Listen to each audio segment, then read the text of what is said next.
¿Qué libro fue? ¿El mismo del año pasado? ¿No? Otro, es igual, otro. Espera. O sea, que aquel se acabó. Doncs procedimos a començar. I avui una conferència més dins de les activitats que fa l'Associació Cultural Amics de Vinaròs, que estem més afortunadament encarregats, i de David Gómez Mora. Simplement com a recordatori vull dir-vos que avui fem esta xarra David.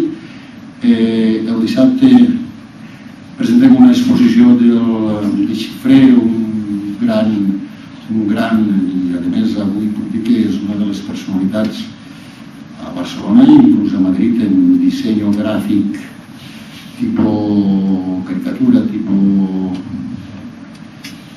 humorístic. Son pare ja va ser un gran il·lustrador i ell ha continuat a l'escola i té un prestigi molt notable. El dissabte a les 7 de la tarda inaugurem la seva exposició en el local social de l'associació, a la que estan tots convidats, com sempre. I després, la setmana que ve, el dijous, presentarem també tots els participants en el nostre quin certamen internacional d'aquarel·la, que estem rebent encara obres, que el clars de clausura és el dia 19, i enguany, la veritat és que fins ara estem molt satisfets d'aquest certamen internacional, però enguany, que teníem una certa inquietud, perquè donat la crisi i tot, al principi els envios no eren lo abundants que nosaltres preveiem, al final s'ha desbordat i a dia d'avui tenim 38 quadros de tot el món.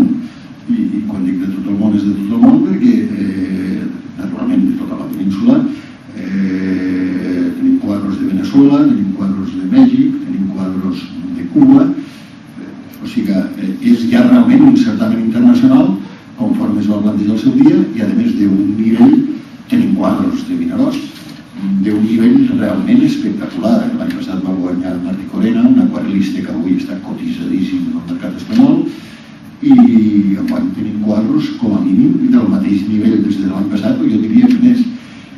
Tots els quadros es presenten el dia 24 en la Caixa Rural, no en la Fundació, en l'espai, no sé com se diu, en Cardenal Tarancón, on estava antes la sala d'exposicions. Els quadros es presenten tots aquest dia, estaran allà exposats durant un mes, n'hi ha un vot, o sigui que el jurat està composat per 5 professionals, però un d'ells representa els socis que poden votar. Per tant, els socis tenen un vot que representa el dia de l'elecció de quadre. Després, el dia 29 de novembre, en el sofà de la cultura, se nombra el guanyador del premi Potrola i el guanyador del quin premi d'investigació històrica de Vinaròs Borrasarque, al qual també n'hi ha 2 treballs, són treballs de més de 300 pàgines d'investigació, al qual enguany també n'hi ha 2 treballs. Per tant, això és el que volia anunciar-los en quant al calendari de les nostres activitats, que el poden veure diàriament en la nostra pàgina web. I ara cedir-li la paraula al nostre amic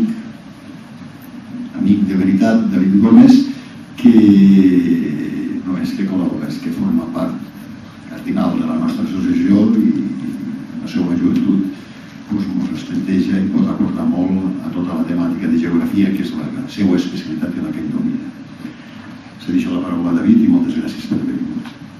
Bien, bueno, buenas tardes. Antes que nada, comentar que lo que veremos hoy básicamente será una breve charla sobre la historia y los métodos de predicción que antaño existían en nuestro municipio. Lo cierto es que para hablar de historia del clima de un municipio como Vinaròs tendríamos que estar, no solo una tarde aquí, una hora, sino que muchísimos días más. Pero evidentemente esto será un poco de resumen. También quería remarcar otro aspecto, y es que el año pasado hicimos ya una charla también siguiendo esta dinámica, precisamente a estas mismas alturas. No era tampoco por algo casual, sino porque es precisamente durante esta época del año cuando en nuestro municipio, por desgracia, tenemos uno de los riesgos que, aunque algunas jornadas o algunos años no lo solemos ver de la forma que podemos llegar a sentirlo en épocas concretas, es un peligro y un riesgo a tener en cuenta. Me refiero a las inundaciones. Las inundaciones normalmente producidas por elementos de gota fría. La gota fría, para hacer aquí una breve explicación, ya que el año pasado básicamente centramos nuestra charla en este fenómeno.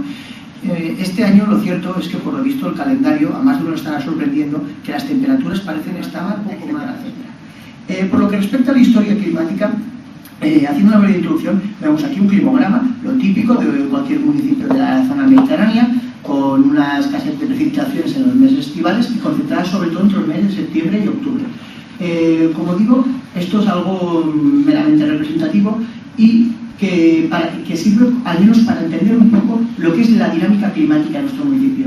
Las cantidades suelen oscilar al torno de los 500 milímetros anuales, aunque como digo ha habido años extremos en los cuales las sequías han sido de manera, como digo, muy palpables, demasiado intensas, lo que ha llevado incluso a cantidades casi oscilando los 200 milímetros, lo cual es ya prácticamente un clima semiárido como el que tendríamos ya en el sur de la península, más o menos Cabo de Gata, Almería, o incluso precipitaciones por encima ya de los 800 milímetros en años muy lluviosos. Pero como digo, la media normalmente suele estar alrededor de unos 500 milímetros y concentrándose habitualmente entre unos 30-60 días al año. Por lo que respecta a la historia climática, vamos a remontarnos a la época del periodo romano, hace unos 2000 años atrás. Hace unos 2000 años atrás, los romanos que vivían en el yacimiento de la Closa, en el yacimiento arqueológico donde en teoría hay unos restos que pertenecían a esta cultura, vivían con un clima que no distaría mucho del que tenemos en la actualidad, pero con una tendencia más hacia el alza en los registros térmicos, es decir, con un poco más de calor. Sabemos por cronistas de la época del Imperio Romano y que gracias a su documentación podemos reconstruir un poco ese clima, que las sequías eran un fenómeno algo habitual.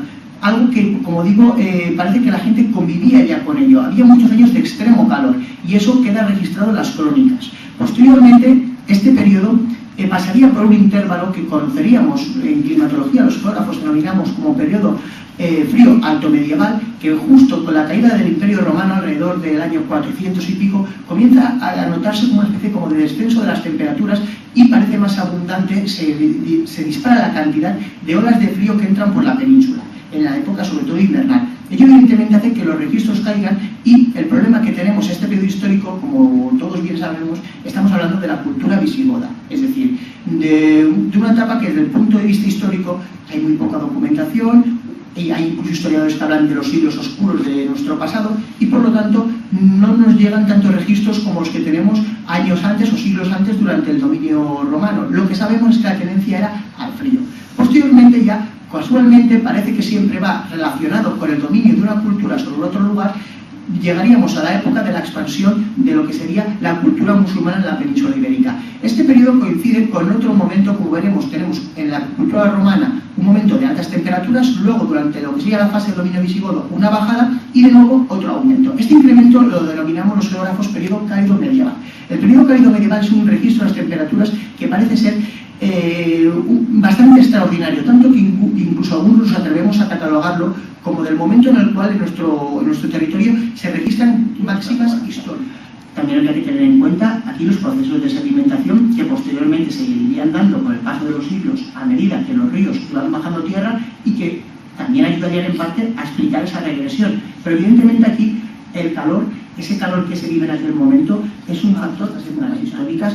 Lo poco que podemos saber son manías, tradiciones, leyendas y que juegan sobre todo con un elemento súper importante, los refranes. Los refranes son una fuente de riqueza increíble que muchas veces no los valoramos debidamente. También pensamos que las gentes de antaño no tenían ni puñetera idea de lo que decían. Creo que estamos totalmente equivocados. Aquella gente, disponiendo de los escasos medios que tenían, sabían muchísimo más de lo que nosotros sabemos teniendo lo que tenemos hoy. O sea, eso es algo que quiero remarcar desde un primer momento. Y por lo tanto, el hecho de obviar muchos refranes, muchas historias y leyendas que nos cuentan de si la vaca cuando oye tal ruido se esconde o si los pájaros que vuelan en tal formación, detrás de toda esta serie de leyendas hay mucho misticismo, pero también hay algo de ciencia de la época. Y evidentemente creo que hemos de empezar a entender un poco la climatología por esa perspectiva. Si comenzamos a obviar este tipo de modelos primitivos, prehistóricos, para no solo centrarnos en lo que conocemos hoy, creo que estamos muy equivocados. Hemos de partir por ahí.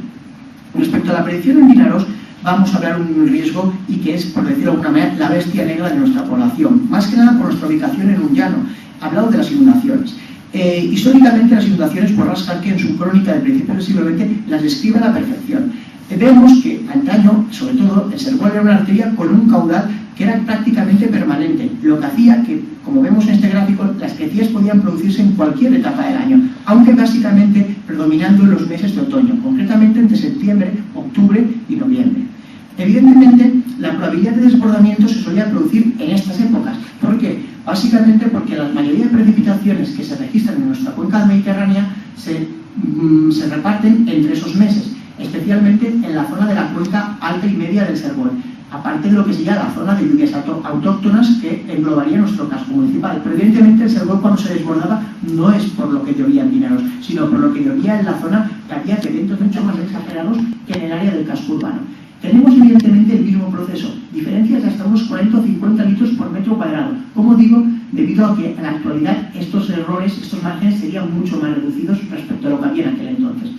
Respecto a predicciones, hay que hacer dos tipos de distinciones. Lo que son las predicciones exactas, que hablamos de 1 a 4 días, en las cuales pues, son las que vemos en el tiempo, cuando el meteorólogo pues, nos dice pues, que para todos los días entrará una borrasca, o si la ola de frío seguirá, tal cual, y luego las predicciones a larga escala. Vamos a ver, nadie puede decir ahora mismo, en pleno siglo XXI, por lo menos hoy en el año 2013, que para dentro de un mes y medio vendrá una gota fría con tales características. Eso es imposible de predecir ahora mismo. Los modelos matemáticos e informáticos con los que jugamos los climatólogos y los geógrafos no pueden ir, como digo, con precisión y sería más allá de 4 o 5 días. Otra cosa son las predicciones a larga escala, que ya es un tema diferente. Las predicciones a larga escala se pueden hacer, como digo, con márgenes de hasta 90 días, es decir, lo que sería una estación, 3 meses. Lo que sucede es que estas, como mucho, pueden ayudarnos a saber si esa temperatura será más alta de lo normal o media, o si esa precipitación o en esa próxima estación las lluvias pueden ser, como digo, moviéndonos en las 3 variables, iguales o más las primeras precipitaciones. Esta gente no sabía ni lo que era la gota fría, no sabían lo que era una dana, pero ellos veían que al llegar a esa época tenían fuertes lluvias. Posiblemente no sabían que se debía al hecho de que el mar estaba caliente y que a partir de ese momento podía entrar una masa de aire frío y crear inestabilidad. Eso ellos no lo sabían, pero jugaban con estas variables y con estas herramientas ellos hacían la muestra y que se ven afectadas debido a nuestra distribución junto a la misma línea de mar.